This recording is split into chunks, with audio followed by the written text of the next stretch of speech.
இன்றைக்கு வந்து அந்த அவர் வந்து தேசிய தலைவர் இருக்கிறார், அவருடைய துணைவியார் மதிவதனி அம்மா இருக்காங்க, அவருடைய பெண் துவாரகா இருக்காங்கன்னு சொல்லி ஒரு பிம்பத்தை உருவாக்கி அதுல அந்த பிம்பம் போக போக கடந்த 1.5 ஆண்டுகளாக கொஞ்சம் கொஞ்சமா நகர்ந்து இன்னைக்கு வந்து ஒரு பெண்ணை கொண்டு வந்து காமிக்கிறாங்க. இன்றைக்கு இதற்கு ஒரு முடிவு கட்ட வேண்டும் அப்படிங்கிற ஒரு கால சூழ்நிலை அந்த இறுதி இதுல வந்துருச்சு. ஸோ இதை எப்படி பண்றது அப்படின்னா, உண்மையா என்ன நடந்ததோ அதுக்கு வந்து ஒரு தெளிவான ஒரு இதை நாங்க வந்து பண்ண போறோம். அண்மையில நீங்க வந்து கேபியோட, அதாவது குமார பத்மநாபா, அந்த கண்ணாடி பத்மநாபா என்ற ஒரு நபரோட பேசுற மாதிரி ஒரு ஆடியோ ஒன்று வந்திருக்குது. அது நடந்ததா? அது எப்ப பேசுனீங்க? இல்லது பேசவே இல்லாத ஒரு பொய்யான ஆடியோவா? இது என்னங்கிறது எனக்கு கொஞ்சம் நீங்க தெளிவு பண்ணுங்களேன். அது ஒரு பொய்யான ஆடியோ. நான் அவர் கூட பேசினதும் இல்லை, அவர் எனக்கு தெரியவும் தெரியாது.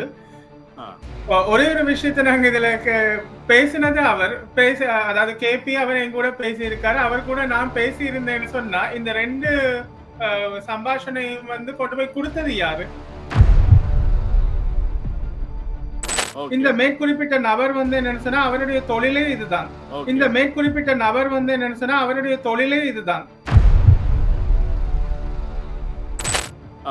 ஏன் சாந்தி உங்களுக்கு அந்த நபரை பற்றி ஏதாவது தெரியுமா? அங்க அந்த டென்மார்க்ல இருந்து இப்போ ஆடியோல அந்த வீடியோல பேசக்கூடிய அந்த நபரை பத்தி உங்களுக்கு என்ன தெரியும்? அவர் எப்படிப்பட்ட நபர்? உண்மையிலேயே அவருடைய தனிப்பட்ட விவரங்கள் எதுவுமே தேவையில்லை. ஆனால் இந்த நபர் குறித்து நிறைய விமர்சனங்கள் இருக்கின்றது. மற்றது இவர் ஒரு அமைப்புக்குள்ள போனாருன்னு அதை சொல்லி ஆம பூந்த உருப்படாது, இந்த ஆள் போச்சுன்றால் அந்த இடம் உருப்படாது. அப்படியான ஒரு ஆள் தான் இவர். இவர் எதையுமே யாரும் சரியா எதையும் செய்ய விட மாட்டார். மற்றது ஒவ்வொன்றுக்குள்ளேயுமே குழப்பங்களை உருவாக்குறான் இவருடைய பணி. இந்த தலைவரோட வீரவணக்கு நிகழ்வு நடக்க போகணும் எனக்கு தொடர்ந்து கொண்டு கேட்டார். இந்த நிகழ்வை நீங்கள் எப்படி ஆதரிக்கிறீங்கன்னு கேட்டார். அப்ப நான் என்ன, இது உங்கள்கிட்ட கேட்க வேண்டிய அவசியம், எங்கள் தலைவனுக்கு நடக்கிற நிகழ்வுக்கு நாங்கள் போறோம், அதுக்கு ஆதரவு கொடுக்க போறோம்னு சொன்ன போது அதுக்கு மறுத்து இதை நான் நடக்க விட மாட்டேன்ட்டு நான் கட்டாயம் நிறுத்தி காட்டுவேன் என்று சொல்லி சேலஞ்ச் பண்ணிட்டு போனவர். இல்ல, அது தெளிவா தெரியுது. நம்ம வந்து அவங்க இது பண்றாங்க. நானே இப்போ இன்னொரு முக்கியமான செய்தியை நான் வந்து எனக்கு ஒரு நேற்று ஒரு இது வந்தது. ஒரு ஈழத்தமிழர்கள் நடத்தக்கூடிய ஒரு அதாவது ஒரு வெப்சைட், அதுல வந்து அருணா, அதாவது நம்ம மனோகரனுடைய தங்கையா அல்லது அக்காவான்னு தெரியல, அவர்கள் வந்து தான் இதுக்கு முழுக்க முழுக்க பின்புலமா இருந்து வந்தாங்க. இன்னைக்கு வந்து அவர்கள் வந்து எதிர்ப்பு தெரிவித்து ஒரு இது போட்டிருக்காங்கன்னு சொல்லி அந்த இதுல பார்த்தேன், நான் வெப்சைட்ல பார்த்தேன். அது என்ன உண்மையா? அது ஏதாச்சும் உங்களுக்கு தகவல் ஏதாச்சும் வந்திருக்கா? கார்த்திக் அல்லது சாந்திக்கு ஏதாச்சும் அந்த மாதிரி தகவல் இருக்கா? என்ன நடந்தது? அது ஏதாச்சும் குழப்பங்கள் நடந்திருக்கா என்னங்கிறது?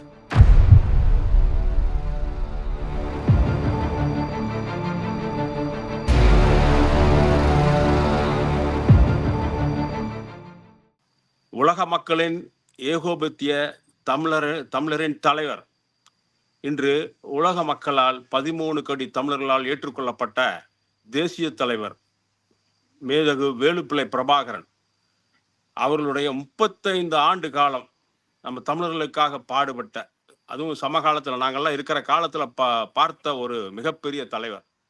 அவரை பார்த்து அதிசயிக்காத உலகம் அதிசயிக்காத நாடு கிடையாது.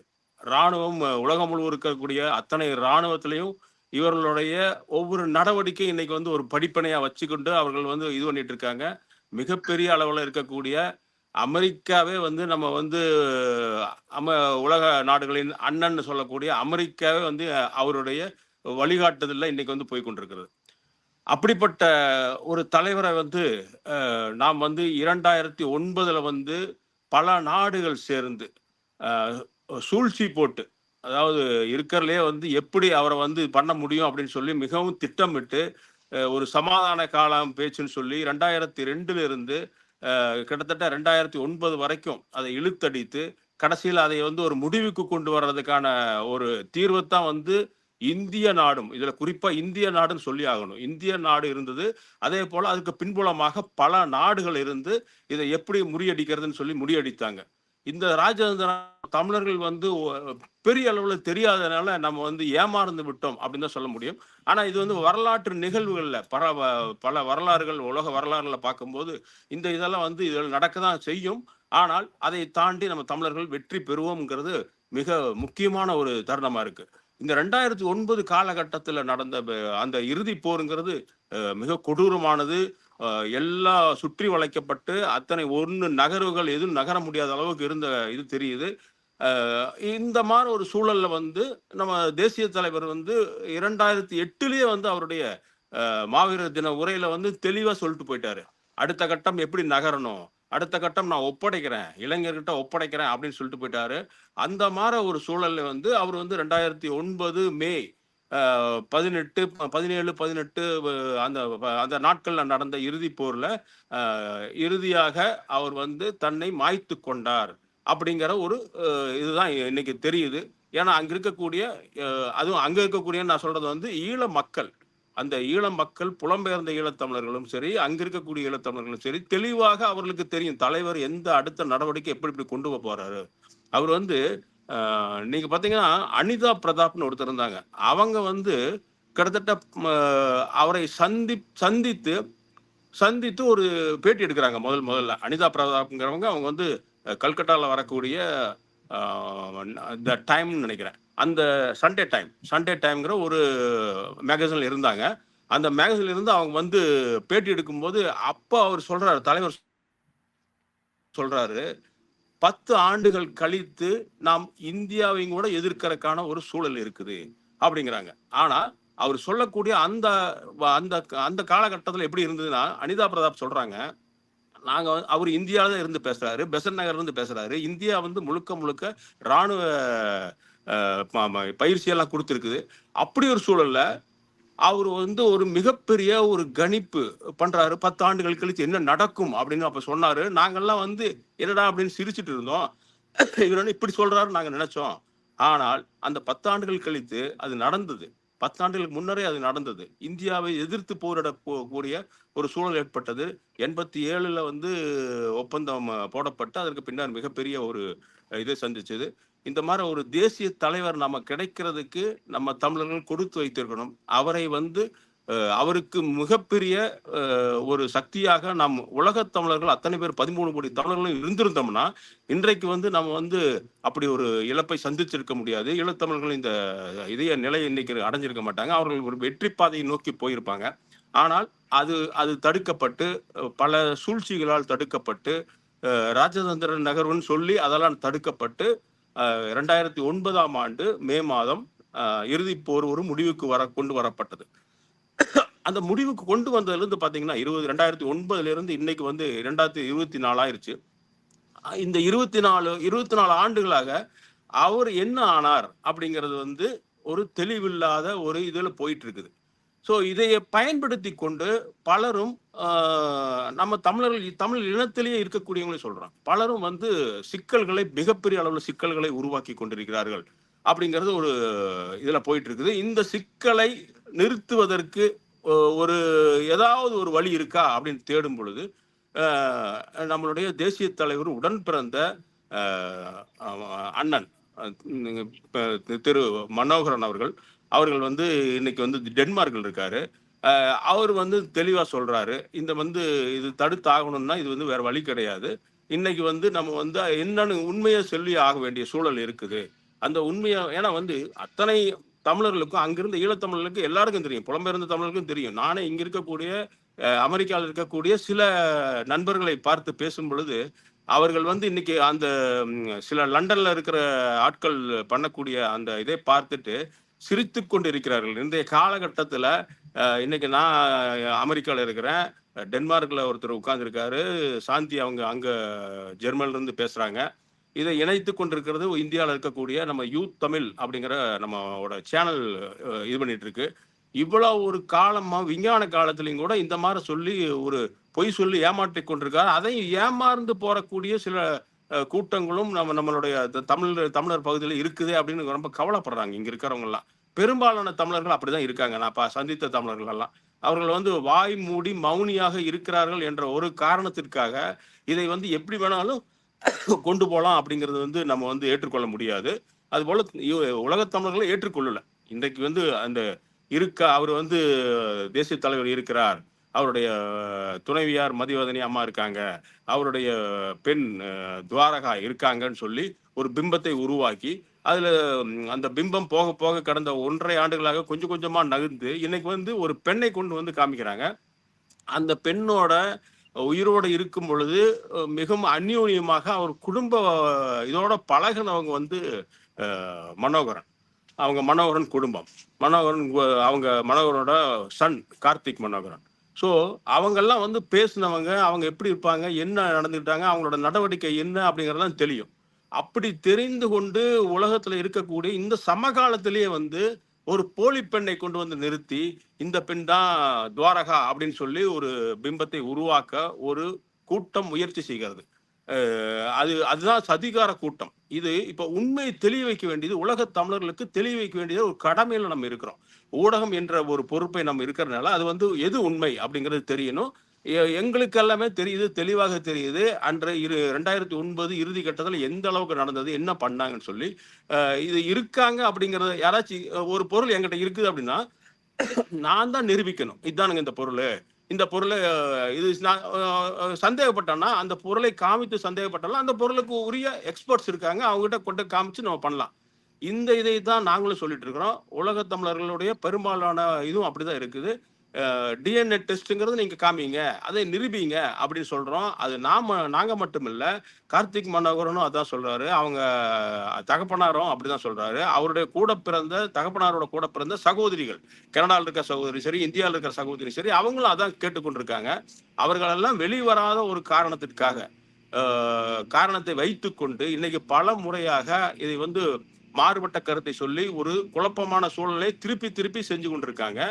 இன்றைக்கு இதற்கு ஒரு முடிவு கட்ட வேண்டும் அப்படிங்கிற ஒரு கால சூழ்நிலை அந்த இறுதி இதுல வந்துருச்சு. ஸோ இதை எப்படி பண்றது அப்படின்னா, உண்மையா என்ன நடந்ததோ அதுக்கு வந்து ஒரு தெளிவான ஒரு இதை நாங்க வந்து பண்ண போறோம் அப்படின்னு சொல்லி மனோகரன் குடும்பத்தார் வந்து இன்னைக்கு வந்து ஒரு முன்னெடுத்திருக்காங்க. மே 18 டென்மார்க்ல ஒரு ஹால்ல வந்து இந்த இறுதி வீர வணக்க நிகழ்வு நடத்துறதா ஒரு முடிவு பண்ணியிருக்காங்க. இன்னைக்கு உலக தமிழர்கள்ல பல பேர் அங்க போய் கலந்து கொள்றதுக்குன்னு ஒரு முடிவு எடுத்திருக்காங்க. அதுவும் இல்லாம அந்தந்த நாடுகள்லயே வந்து நாங்கெல்லாம் எங்களால் வர முடியல, நாங்க அங்கிருந்தே பண்றோம் அப்படின்னு சொல்லி கூட சிலர்லாம் சொல்லிட்டு இருக்காங்க. அது எங்களுக்கு தகவல் வருது. இதெல்லாம் ஒரு ஒரு சரியான அடுத்த கட்ட நகர்வுக்கு கொண்டு போகக்கூடிய, தமிழர்கள் வரலாறை அடுத்த கட்டத்துக்கு கொண்டு போகக்கூடிய ஒரு முக்கிய நிகழ்வாக இந்த நிகழ்வு இருக்க போகுது. அந்த மே 18ங்கிறது இருக்க போகுது. அதற்கு இவர்கள் முன்னெடுத்ததுக்கு மிகப்பெரிய ஒரு இது பண்ணலாம். ஆனா இதே சமயங்கள்ல இதை வைத்துக்கொண்டு துவாரகா இருக்காங்க, மதிவதனி இருக்காங்க, தேசிய தலைவர் இருக்காருன்னு சொல்லக்கூடிய ஒரு கூட்டம், அந்த கூட்டத்தோட சில கேள்விகள் இருக்குது. அந்த கேள்விகள் வந்து அதற்கு நம்ம வந்து பதில் சொல்லி ஆக வேண்டிய சூழல் இருக்கு. ஏன்னா வந்து தமிழர்கள் வந்து 2 பக்கமும் பாக்குறாங்க. இருக்குன்னு சொல்ற ஒரு கூட்டம் சொல்றதையும், அப்படியெல்லாம் இல்லை, அங்க நடந்தது இதுதான் அப்படின்னு சொல்ற கூட்டத்தையும், அதாவது ஈழத்தமிழர்கள் தெளிவா இருக்காங்க. ஆனா எங்களுக்கு வந்து தமிழ்நாட்டு தமிழர்கள் கிட்டத்தட்ட 8 கோடி பேர் தமிழ்நாட்டில் இருக்கிறோம். அந்த தமிழர்கள்ல அந்த 8 கோடி பேர்ல ஒரு குறைந்தபட்சம் ஒரு 50%, அதாவது ஒரு 4 கோடி தமிழர்களுக்கு இந்த உண்மை தெரியணும் அப்படிங்கிறது நாங்க விருப்பப்படுறோம். வெளிநாட்டுல புலம்பெயர்ந்த தமிழர்களுக்கு எல்லாம் தெளிவா தெரிந்தாலும் தமிழ்நாட்டு தமிழர்களுக்கு தெளிவா தெரிஞ்சாதான் அது தமிழ்நாட்டு தமிழர்கள் மிகப்பெரிய சக்தி.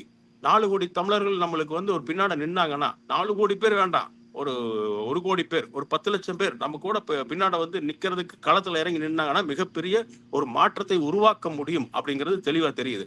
ஸோ அந்த ஒரு நிகழ்ச்சிக்கு, அந்த வரலாற்று நிகழ்வையை திருப்பி போடக்கூடிய, புரட்டி போடக்கூடிய ஒரு சூழலுக்கு இன்னைக்கு நம்ம உருவாக்கியிருக்கோம். அது நீங்க உருவாக்கி இருக்கீங்க. மே 18 நடக்க போகுது. இந்த கேள்விகள் சிலது உங்ககிட்ட இருக்குது. இப்போ வந்து இது தொடர்பாக ஜெர்மன்ல இருந்து சாந்தி அவர்கள் ஆரம்ப கட்டத்தில இருந்தே இவங்க வந்து இது சொல்லி கொண்டிருக்காங்க. 2009 இருந்தே அவர்கள் வந்து அவர்கள் வீட்டுல தனிப்பட்ட முறையில வீர வணக்க நிகழ்வுகள் நடத்தி கொண்டிருந்தாங்க.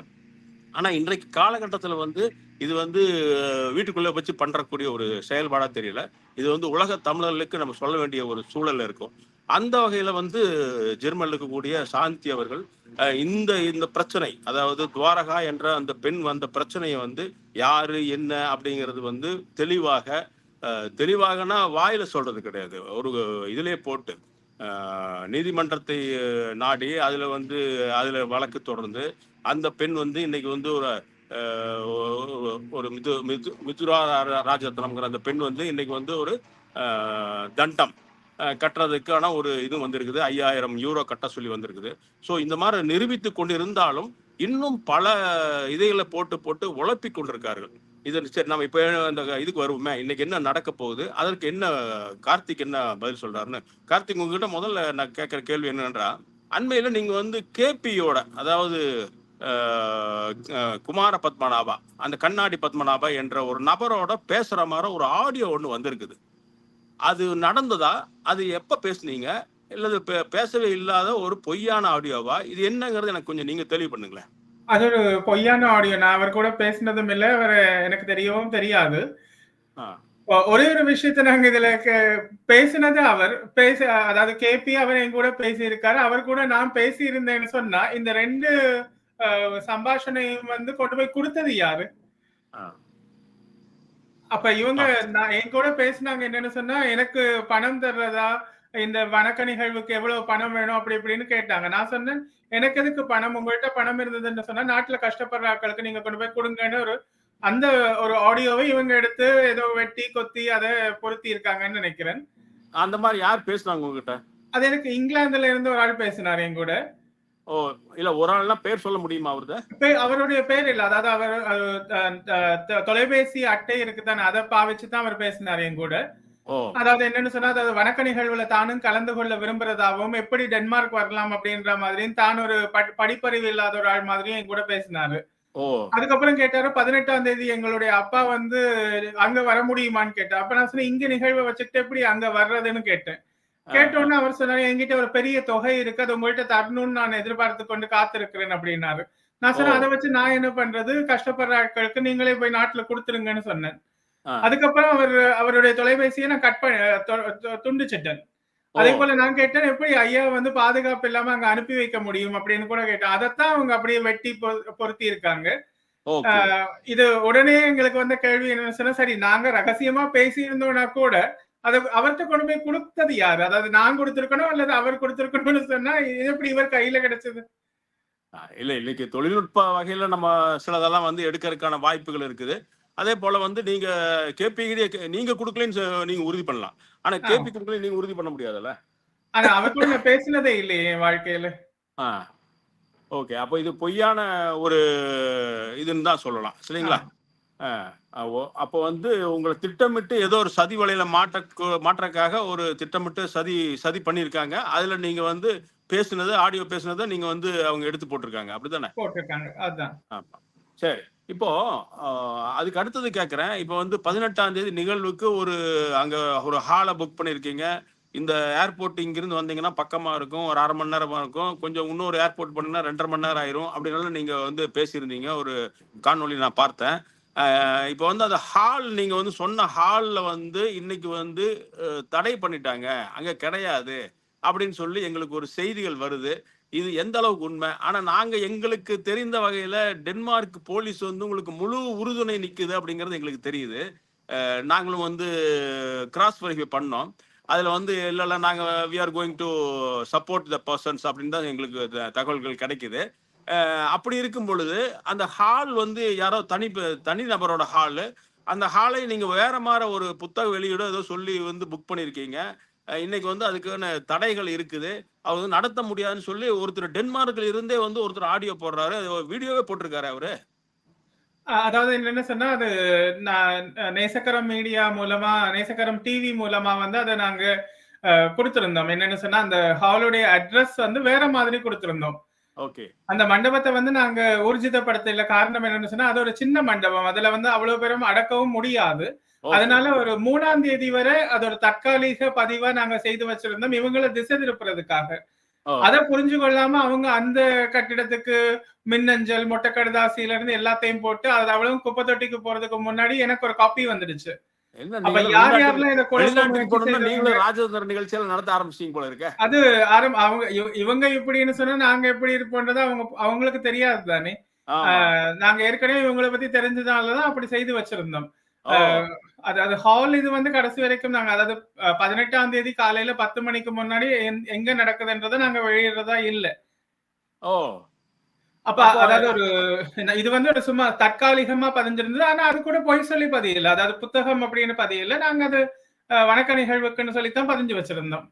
ஓ சரி. ஆனா அவங்கள்ட்ட இப்போ சொல்லியிருந்தோம். அதாவது ஆட்கள் அதிகரிச்சா எங்களால இது சின்ன இடமா போயிடும், செய்ய முடியாது. நாங்க வந்து 14 நாட்களுக்கு முன்னுக்கு நாங்க அதை நிறுத்தலாம், வேணான்னு ஆ சொல்லலாம் பணம் ஆ கட்டாம.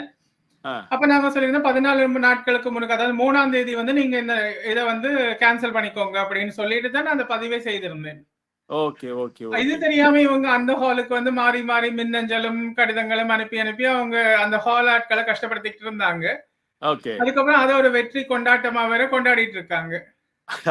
வெற்றி கொண்டாட்டம் சொல்ல முடியாது. அது வந்து நிகழ்ச்சி முடிஞ்ச உடனே தான் யார் வெற்றி பெற போறாங்கன்னு சொல்ல முடியும். இப்ப வந்து நம்ம உடனடியா இன்னைக்கே வந்து அது வெற்றி கொண்டாட்டம்னு சொல்ல முடியாது. அது வந்து டென்மார்க்ல ஏன் உங்களுக்கு வந்து எதிர்ப்பு வருது அது? ஒரு அவரும் பேசினவரும் ஒரு ஈழத்தமிழ் தான் நினைக்கிறேன் நானு. ஏன் டென்மார்க்ல இருந்தே வந்து அந்த மாதிரி ஒரு எதிர்ப்பு வருது? அந்த மாதிரி உங்களுக்கு ஒரு ஒத்துழைப்பு இல்லையோ அங்க? டென்மார்க்ல ஒத்துழைப்பு இல்லைன்றதில்ல. அதாவது இங்க இருக்கிற இந்த அமைப்பினர் வந்து என்னன்னு சொன்னா, அவங்க வந்து இதை வந்து பணம் காய்க்கிற ஒரு கருவியா தான் எங்களுடைய சித்தப்பாவை பாக்குறாங்க. ஓகே. அது பணம் சம்பாதிக்கிறதுக்கான ஒரு இயந்திரமா அவரை வச்சிருக்கணும் அப்படின்னு நினைச்சிட்டு அவருடைய பெயரை பயன்படுத்தி பணம் எப்படி சேகரிக்கலாம், தாங்கள் எப்படி வசதியா வாழலாம் அப்படின்றது அவங்களுடைய நோக்கம். இந்த ஓகே. மேற்குறிப்பிட்ட நபர் வந்து என்னன்னு சொன்னா அவருடைய தொழிலே இதுதான். எல்லா ஓ விஷயத்துக்குள்ளேயும் போறது, அதுக்குள்ள ஒரு குழப்பத்தை உண்டு பண்றது, அதுல தான் குளிர்காயிறது. ஓ இவருடைய அண்ணனுக்கு வந்து சித்தப்பாவால வந்து ஏதோ தண்டனை கொடுக்கப்பட்டது. அந்த ஆ ஒரு காழ்ப்புணர்ச்சியில வந்து அவருடைய வீரவணக்க நிகழ்வை வந்து தடுத்து நிறுத்தி காட்டுறேன்னு சபதம் செய்துட்டு அவர் ஓடி திரிஞ்சிட்டு இருக்காரு. ஆ ஏன் சாந்தி சாந்தி உங்களுக்கு அந்த நபரை பற்றி ஏதாவது தெரியுமா? அங்க அந்த டென்மார்க்ல இருந்து இப்போ ஆடியோல அந்த வீடியோல பேசக்கூடிய அந்த நபரை பத்தி உங்களுக்கு என்ன தெரியும்? அவர் எப்படிப்பட்ட நபரு? உண்மையிலேயே அவருடைய தனிப்பட்ட விவரங்கள் எதுவுமே தேவையில்லை. ஆனால் இந்த நபர் குறித்து நிறைய விமர்சனங்கள் இருக்கின்றது. மற்றது இவர் ஒரு அமைப்புக்குள்ள போனாருன்னா அதை சொல்லி ஆம பூந்த வீடு உருப்படாதுன்னு இந்த ஆள் போச்சுண்டாலும் அந்த இடம்புற உருப்படாது. அப்படித்தான் அப்படியான ஒரு ஆள் தான் இவர். ஆ இவர் எதையுமே யாரும் சரியா எதையும் செய்ய விட மாட்டார். மற்றது ஒவ்வொன்றுக்குள்ளேயுமே குழப்பங்களை உருவாக்கான் இவருடைய பணி. இந்த ஆ தலைவருடைய வீரவணக்க நிகழ்வு நடக்க போகணும் எனக்கு தொடர்ந்து எடுத்து கொண்டு கேட்டார். இந்த நிகழ்வை நீங்கள் எப்படி ஆதரிக்கிறீர்கள் என்று கேட்டார்.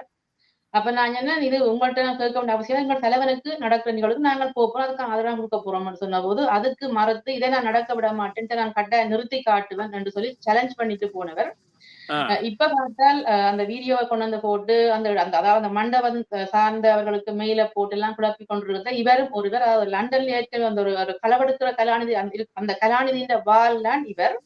ஓ இது இந்த ஒரு குற்றம் இதோடு நிறைய ஒரு 4-5 நிமிடம் கொடுத்து குழப்பிக் கொண்டே இருக்கிறார்கள். இவை இந்த குழப்பங்கள் எதுவும் ஈடுபடாது. அந்த நிகழ்வு ஏற்கனவே கார்த்திக் சொன்னது போல ஒரு ஆ திசை திருப்பலாகத்தான் இவர்களுக்கு அந்த விலாசம் கொடுக்கப்பட்டு இவர்கள் தாங்கள் பெரிய தத்துவ ஞானிகள், தத்துவ ஆசிரியர் கனவு கண்டு கொண்டிருக்கிறார்கள். இவர்களையும் விட அது ஒழுங்கு செய்வதற்கும் தெரியும், அரசியல் செய்வதற்காக. ஆனால் அவர்கள் அதை வடிவா திட்டமிட்டு அந்த மண்டபம் இவர்கள் அறியாத வகையில் இல்லை. அது நாங்கள் 18ஆம் தேதி எல்லோரும் வந்து அந்த மக்கள் கலந்து கொள்வார்கள். அது எல்லோரும் வரக்கூடிய இடமாகத்தான் அந்த இடம் இருக்கின்றது.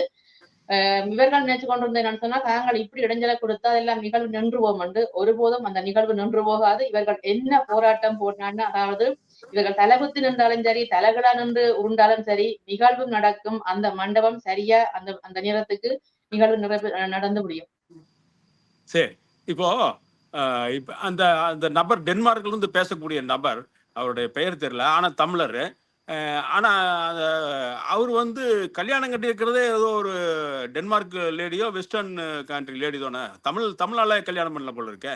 அவர் இல்ல எங்களுக்கு அது கிடைச்ச அவருடைய தகவல்படி தனிப்பட்ட எங்களுக்கு அப்படி கிடைச்சிருக்கு. வாழ்க்கை. அது தனிப்பட்ட வாழ்க்கைங்களுக்கு அவரை பற்றின தனிப்பட்ட எதுவும் தேவையில்லை. அது அவருடைய சொந்த விருப்பம், அவருடைய தனிப்பட்ட வாழ்க்கை. ஆ இந்த நிகழ்வை குழப்ப வாரது பற்றி தான் நாங்கள் இப்ப பேசுறோம். அதாவது குறிப்பிட்ட இப்படியான சிலர் மட்டும்தான் திக்குள்ள குழப்பிக் கொண்டிருக்கிறார்கள். அதாவது தலைவர் என்ற அந்த மனிதரை வைத்து உழைப்பதற்காக, தங்களை வளர்த்துக் கொள்வதற்காகவும், தங்களை மட்டும் நிலைநிறுத்திக் கொள்வதற்காகவும் தான் இந்த குழப்பத்தை செய்து கொண்டிருக்கிறார்கள். இதுல ஆ நீங்கள் இவர்களை பற்றி பெரிதாக அலட்ட தேவையில்லை. இதுல நாங்க இந்த நிகழ்வுல வந்து இன்றைய பேச வந்ததின் நோக்கம் என்னன்னு சொன்னால், இவர்களுடைய தனிப்பட்ட வாழ்க்கையோ அதுல அதை பற்றி நான் பேசிக் கொண்டிருக்கிறதுக்காக அல்ல. இந்த நிகழ்வு தலைவனுக்கான வீரவணக்க நிகழ்வு 18ஆம் தேதி 5ஆம் மாதம் அடுத்த சனிக்கிழமை இந்த நிகழ்வு குறித்த நேரத்துக்கு நடைபெறத்தான் போகின்றது.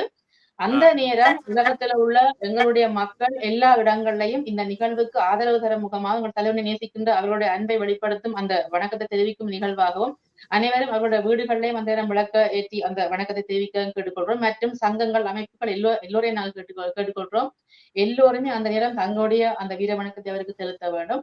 இந்த குழப்பவாதிகளுக்கு ஒன்றை சொல்லிக் கொள்கின்றோம், நீங்கள் எது செய்தாலும் நீங்கள் பொய்யின் பக்கம் போலியின் பக்கம் நிற்கிறீர்கள். அந்த தலைவன் உண்மையின் பக்கம் தன்னுடைய மக்களுக்காக உண்மையோடு நின்று போராடினவர். அவருக்கான வீரவணக்க நிகழ்வு நடந்தே தீரும். அதுல எந்த குழப்பம் வந்தாலும் அது எதுவுமே செய்ய போவதில்லை என்றுதான் குறிக்கொள்றோம். இல்ல இப்ப நான் வந்து ஏன் அவருடைய மனைவி வந்து தனிப்பட்ட வாழ்க்கையில இழுக்கிறேன்னு சொன்னோம்னா, அந்த மனைவி ஏதோ அரசு வேலையில இருக்கிறதா கேள்விப்படுறேன். அதுவும் காவல்துறையில் அங்க இருக்கிற காவல்துறையில ஏதோ ஒரு பொறுப்புல இருக்கிற மாதிரி சின்னது எங்களுக்கு தகவல் இருந்தது. அதனால அது வழியாக ஏதாவது அவர்கள் வந்து இடைஞ்சல் கொடுக்கறதுக்கு வாய்ப்பு இருக்கா அப்படிங்கறதுக்காக தான் நான் கேட்டேன். இல்ல அப்படி எதுவும் கொடுக்கறதுக்கான வாய்ப்பு இல்லை. இது இலங்கை, இந்தியா போன்ற காவல்துறைக்கு காசை கொடுத்து போட்டு கை காட்டுற வேலை இல்லை. இங்க சட்டம் தன்னுடைய பணியை செய்யும். இந்த நிகழ்வுகள் இங்க நடந்தால் அதற்கு காவல்துறையிடம் நாங்கள் அனுமதி கேட்டுத்தான் எடுப்போம். இந்த நிகழ்வு நடத்துறது இங்கு அவர்கள் அந்த அனுமதியை நடத்திக்கு கொடுத்திருக்கிறார்கள். அவர்கள் அங்க இடத்துக்கு பாதுகாப்பையும் வழங்குவார்கள். ஆனா இந்த பச்சோந்திகள் ஏதாவது தங்களால செய்ய முடியுமான்னு முயற்சி வந்த முயற்சி எதுவும் நடக்க போறதில்லை. இல்ல அது தெளிவா தெரியுது. நம்ம வந்து அவங்க இது பண்றாங்க. ஆனா இப்போ இன்னொரு முக்கியமான செய்தியை நான் வந்து எனக்கு ஒரு நேற்று ஒரு இது வந்தது. ஒரு ஈழத்தமிழர்கள் நடத்தக்கூடிய ஒரு அதாவது ஒரு வெப்சைட். அதுல வந்து அருணா, அதாவது நம்ம மனோகரனுடைய தங்கையா அல்லது அக்காவான்னு தெரியல, அவர்கள் வந்து தான் இதுக்கு முழுக்க முழுக்க பின்புலமா இருந்து வந்தாங்க. இன்னைக்கு வந்து அவர்கள் வந்து எதிர்ப்பு தெரிவித்து ஒரு இது போட்டிருக்காங்கன்னு சொல்லி அந்த இதுல பார்த்தேன், நான் வெப்சைட்ல பார்த்தேன். அது என்ன உண்மையா? அது ஏதாச்சும் உங்களுக்கு தகவல் ஏதாச்சும் வந்திருக்கா? கார்த்திக் அல்லது சாந்திக்கு ஏதாச்சும் அந்த மாதிரி தகவல் இருக்கா? என்ன நடந்தது? அது ஏதாச்சும் குழப்பங்கள் நடந்திருக்கா என்னங்கிறது? இல்ல அருணான்றது வந்து ஐயாவுடைய தங்கை இல்ல தானே? அது இவங்க மதிவதனி எங்களுடைய சித்தப்பாவுடைய சித்திட அக்கா தானே அவங்க, இல்லையா? Okay okay okay. இல்ல இந்த செய்தி எங்களுக்கு என்ன வரல ஐயா. அப்படியா? நான் உங்களுக்கு அனுப்பி வைக்கிறேன். இந்த நிகழ்ச்சி முடிஞ்சோன்னு அனுப்பி வைக்கிறேன். அது வந்து எங்களுக்கு வந்து ஒரு இது வந்திருக்குது. இந்த மாதிரி ஒரு அவங்க வந்து இந்த மாதிரி இதை வந்திருக்குது, அதாவது தவறா பண்ணிட்டேன், இந்த மாதிரி ஒரு பொறுப்பு இல்லாம நடந்துக்கிட்டேன், இது வந்து ஒரு பொய்யான இதுன்னு சொல்லி வந்து ஒரு இதுல வெப்சைட்ல போட்டிருக்காங்க. அந்த வெப்சைட் வந்து எப்படிப்பட்ட நம்பகத்தன்மை உடையதா நம்பகத்தன்மை இல்லாதான்னு எங்களுக்கு தெரியல. பட் அந்த வெப்சைட்ல வந்ததை உங்களுக்கு ஏதாச்சும் இருக்கா, உங்களுக்கு ஏதாவது தகவல் வந்திருக்கான்னு தெரியணும். ஏன்னா வந்து எப்படி இருந்தாலும் உங்களுக்கு ஒரு நெருக்கமான உறவா இருக்கிறதுனால உங்களுக்கு தெரியக்கூடிய வாய்ப்புகள் இருக்குது அப்படிங்கறதா. அந்த இது சொன்னதே வந்து அது சொன்னது வந்து அவருடைய பெண் பெயரை போட்டு வந்திருக்குது. அருணா ஆண்டின்னு சொல்றீங்களா, அவங்களோட பெண், அவங்களுடைய மகளோட பெயர்ல அந்த அறிக்கை வந்த மாதிரி அந்த இணையதளத்துல இருக்குது.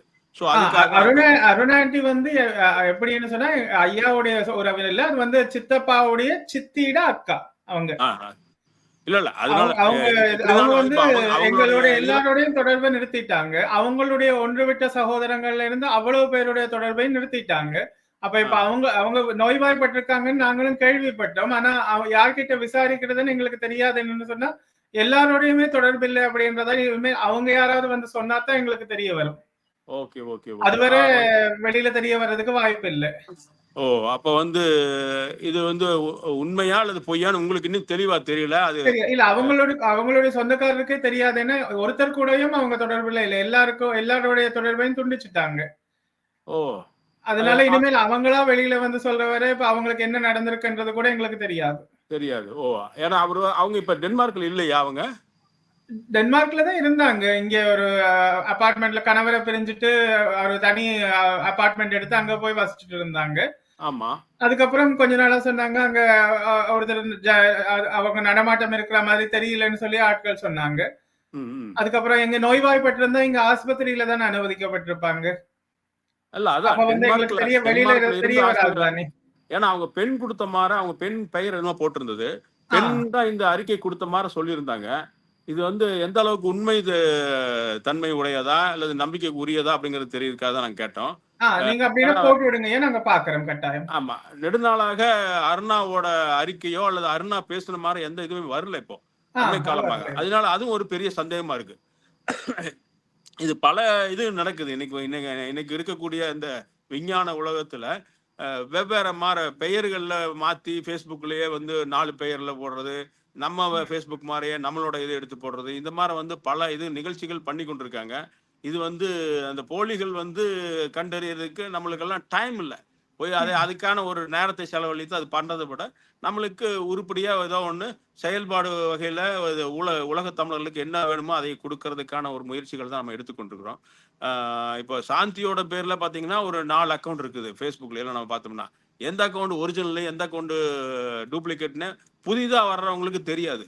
அப்ப அவர்கள் வந்து என்னடா 2யும் பார்த்தாங்கன்னா 2யும் குழப்புவாங்க. ஏன்னா ஒரு செய்தி வந்து சாதகமாகவும் இன்னொரு செய்தி எதிர்ப்பாகவும் இருக்கிற மாதிரி தெரியும். அதுல படித்தாலே தெரியும். அப்படி இருக்கும் பொழுது ஒரு குழப்பமான ஒரு சூழ்நிலைக்கு இந்த குழப்பத்தை எல்லாம் நீக்கி இன்னைக்கு வந்து ஒரு தெளிவான அடுத்த கட்டத்தை நோக்கி நகரக்கூடிய ஒரு மிக முக்கியமான ஒரு காலகட்டத்துல அவருடைய சகோதரரான மனோகரன், அவருடைய சன் கார்த்திக்கு நீங்கள்லாம் இவ்வளவு ஒரு வைராக்கியத்தோட மன உறுதியோட மன திடத்தோட இந்த நிகழ்ச்சியை பண்ணி காமிப்பேன். சாந்தி, இந்த நிகழ்ச்சி குறித்து அடுத்தது ஏதாச்சும் என்ன இந்த உங்களுடைய இதெல்லாம் எப்படி இருக்கு கொஞ்சம் சொல்றீங்களா? நீங்க வந்து இந்த நிகழ்ச்சிக்காக எப்படி உலக தமிழர்கள் எப்படி வந்து உங்களுக்கு ஆதரவாக எந்த அளவுக்கு இருக்காங்கன்னு நீங்க நினைக்கிறீங்க?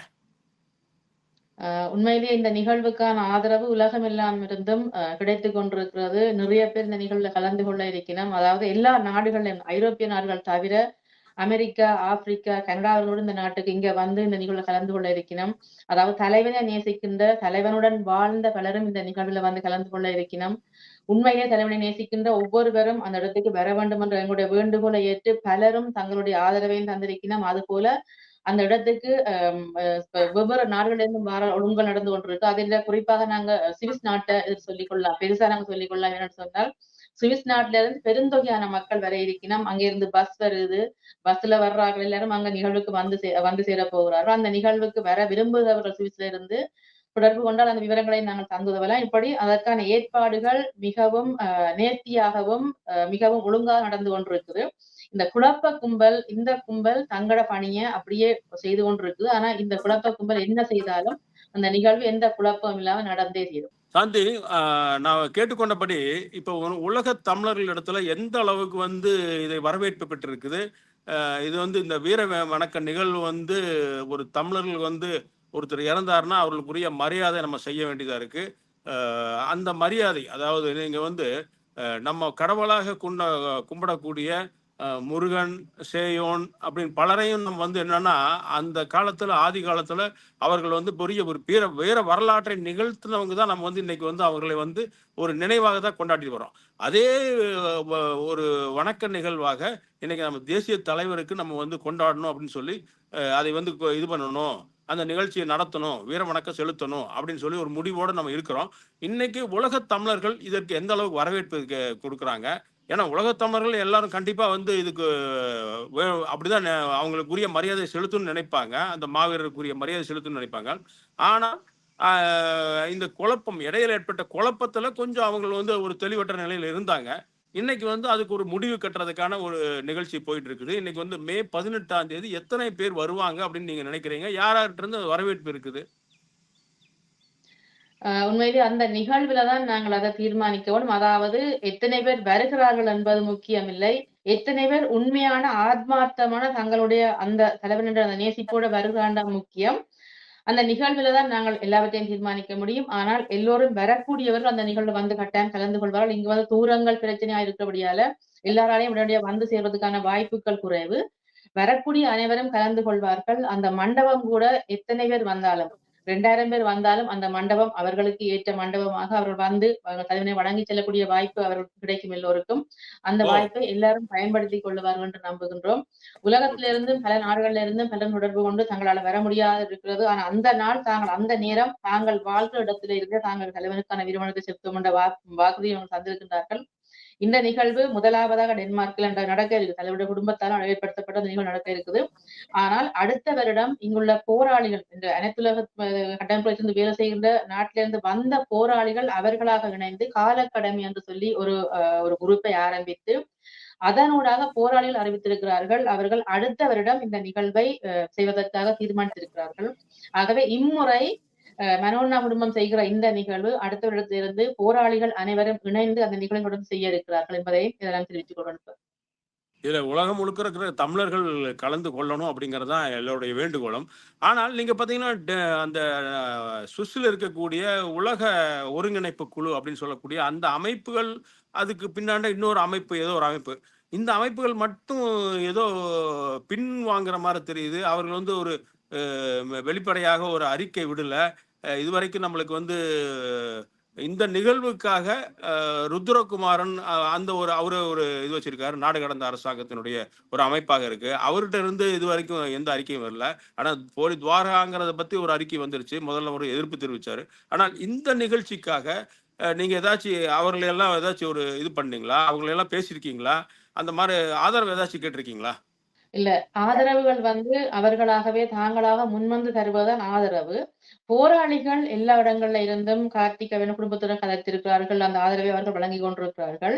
மற்றும் இந்த குடும்பம் செய்கிற இந்த நிகழ்வுக்கு போராளிகள் நிறைய பேர் அந்த இடத்துக்கு வர இருக்கிறார்கள். அவர்கள் தங்களுடைய அந்த தாங்க வர இருக்கிறதையும் அறிவித்திருக்கிறார்கள். இந்த அமைப்புகளை பார்த்தோம்னு சொன்னால் 2009க்கு முன்னர் உருவான அமைப்புகள், அதுக்கு பின்னால் உருவாக்கப்பட்ட அமைப்புகள் என்று சொல்லி இருக்கணும். இவர்கள் யாரும் அவர்களுடைய தங்களுடைய மௌனத்தை கலைத்ததாவது பலருக்கும் பல தயக்கங்கள் இருக்கிறது. இந்த இதை சொல்வதற்கும் இதை பற்றி பேசுவதற்கும் பயம் இருக்குது. அதாவது காரணம் என்னன்னு சொன்னால், இதை பற்றி பேசினால் இதற்காக முன்னுக்கு போய் நாங்கள் ஒரு முன்னெடுப்பை செய்தால் தங்கள் மீது குற்றஞ்சுமத்தல்கள் வந்துவிடும், தங்கள் மீது கரை பூசப்படும் என்ற அந்த பயத்தில் பலரும் இருக்கின்றார்கள். ஆனால் இப்ப இந்த அடுத்த சனிக்கிழமை நடக்க போற இந்த நடக்கிற இந்த நாள் அன்று இது எல்லோருக்குமான தயக்கத்துக்குமான அந்த முடிவும் கிடைக்கும். எல்லோரும் வெளியில் வந்து செய்வதற்கும், வெளியில் வந்து தங்களுடைய தலைவனை பற்றி பேசுவதற்கும், அவருடைய வீரவர்ணத்தை துணிந்து சொல்வதற்குமான ஒரு முதலாவது வழியை திறந்து விட போறது இந்த நிகழ்ச்சி. இல்ல, இது வந்து உண்மையிலேயே ஒரு மிக முக்கியமான ஒரு வரலாற்று பூர்வமான ஒரு நிகழ்ச்சி. இந்த நிகழ்ச்சியில வந்து நீங்க வந்து போராளிகள் இப்ப அண்மை காலமாக 2009 வரைக்கும் அங்க போராடிய, 2008 வரைக்கும் போராடிய அந்த போராளிகள் இன்னைக்கு புலம்பெயர்ந்த புலம்பெயர்ந்த நாடுகளில் பலரும் வாழ்ந்து கொண்டிருக்காங்க. அவர்களெல்லாம் வந்து வெளிப்படையா வர்றதுங்கிறது மிக சிரமமான ஒண்ணுதான். ஏன்னா வந்து எதிரி ஒருத்தன் வந்து தூரத்துல எதிரி நேரடியா இருக்கிறான். அவன் நம்மளை கண்காணித்து கொண்டிருக்கிறான். அவர்களிடத்திலிருந்து நாங்கள் தங்களை காப்பாற்றிக் கொள்ள வேண்டும். அதுக்கடுத்து துரோகிகளே இருக்காங்க நிறைய பேர். அதுல இருந்தும் அவங்கள காப்பாற்றிக் கொள்ளணும். ஆனால் என்னுடைய பேசும் பொழுது சில போராளிகள் அந்த 2009 மே கடைசி வரைக்கும் இருந்த போராளிகள் சிலர் என்னோட பேசும் பொழுது அவர்களே இதுக்கெல்லாம் ஆதரவு தெரிவித்து தான் இருக்காங்க. ஸோ அப்போ வந்து உண்மையிலேயே அந்த ஒரு மாவீரனுக்கு நம்ம தமிழ் இனத்திற்காக ஒரு 35 ஆண்டுகள் போராடி ஒரு மண்ணை மீட்கிறதுக்காக போராடிய அந்த மாவீரனுக்கு நம்ம வந்து இந்த வீர வணக்க நிகழ்ச்சியை நடத்துறதுக்கான ஒரு முன்முயற்சி இந்த மாதிரிலாம் எடுத்திருக்கிறோம். அந்த கார்த்திக் மனோகரன் முழு ஒத்துழைப்பு தர்றாரு. அந்த இதுல வந்து அவர்கள் வெற்றி பெறணும். அடுத்த கட்டத்தை நோக்கி தமிழர் இனம் வந்து நகரணும். கண்டிப்பாக நம்மளுக்கான ஒரு அந்த தேசிய தலைவருடைய நோக்கம் என்ன, அந்த நோக்கத்தை அடைவதற்கான அத்தனை முயற்சிகளும் நம்ம அடுத்த கட்டத்தை நோக்கி நகருவோம். இந்த இடையில வரக்கூடிய சிறு சிறு இடைஞ்சல்கள், சிறு சிறு பிரச்சனைகளை அடிச்சு தூள் கிளப்பிட்டு நம்ம அடுத்த கட்டத்தை நோக்கி நகர வேண்டியது இருக்கு. நகருவோம் என்று நம்மளுக்கு உறுதியாக தெரியுது. இதுல மனோகரனும் கார்த்திக் மனோகரனும் அவங்களோட குடும்பமும், அதாவது தேசிய தலைவரோட குடும்பமும் முழுக்க இதுல அவர்கள் வந்து முன்னின்று நடத்துவதற்கு, அவர்கள் முன் வந்ததற்கு நம்ம தமிழினம் அவர்களுக்கு ஒரு நன்றி செலுத்த வேண்டும் என்று கேட்டுக்கொண்டு, இந்த நிகழ்ச்சியை நீங்க இதுவரைக்கும் பங்கெடுத்துக்கொண்ட கார்த்திக் மனோகரனுக்கும் சரி, சாந்திக்கும் சரி, நன்றி கூறி விடைபெறுகிறோம். நன்றி, வணக்கம். நன்றி.